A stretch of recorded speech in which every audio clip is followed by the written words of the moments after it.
তোমাদের অতি পরিচিত দুটো ভার্ব বি এবং বিকাম, খুবই সহজ দুটো ভার্ব, কিন্তু তোমাদের অনেকের মধ্যেই এই দুটো ভার্ব ব্যবহার নিয়ে অনেকের ডাউট থাকে। Where to use be and where to use become. তোমরা হয়তো জানো বি মানে হচ্ছে be verb, am is are, এবং বি নিজেও একটা ভার্ব। আবার বিকাম, বিকাম কিন্তু একটা শব্দ, একটা ভার্ব। বিকাম মানে হচ্ছে পরিণত হওয়া, রূপান্তরিত হওয়া, এই অর্থে আমরা ব্যবহার করি। আমি তোমাদের দুটো সেন্টেন্স দিচ্ছি, এই দুটো সেন্টেন্সের মাধ্যমেই তোমরা সেগ্রিগেট করতে পারবে where to use be and where to use become. ধরো আমি বললাম আই অ্যাম ইল, আমি অসুস্থ। এই আই অ্যাম ইল যখন আমি বললাম, তখন আমার যে অবস্থা, এই অবস্থাটা হচ্ছে ফিক্সড।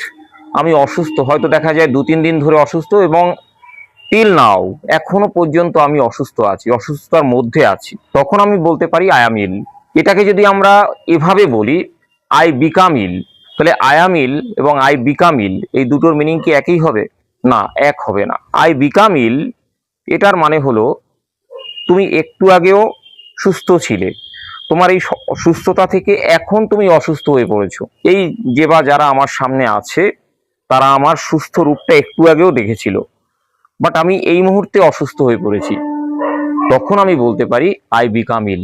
এটা একটা ডাইনামিক ভার্ব, মানে অবস্থার পরিবর্তন, এক অবস্থা থেকে আর এক অবস্থায় রূপান্তরিত হওয়া। যেমন জল থেকে বরফ, একটু আগেও জল ছিল সেটা এখন বরফে পরিণত হয়েছে, বা বরফ থেকে জল, একটু আগে বরফ ছিল সেটা এখন জল হয়ে গেছে। অবস্থার ট্রানজিশন, রূপান্তর, এটা বোঝাতে আমরা বিকাম ভার্বটি ব্যবহার করব। আশা করি তোমরা ভালোভাবে বুঝে নিয়েছো। তো আজকের ভিডিও এ পর্যন্তই থাকলো, খুব শীঘ্রই দেখা হচ্ছে পরবর্তী ভিডিওতে। সে পর্যন্ত তোমরা সবাই ভালো থাকো, সুস্থ থাকো।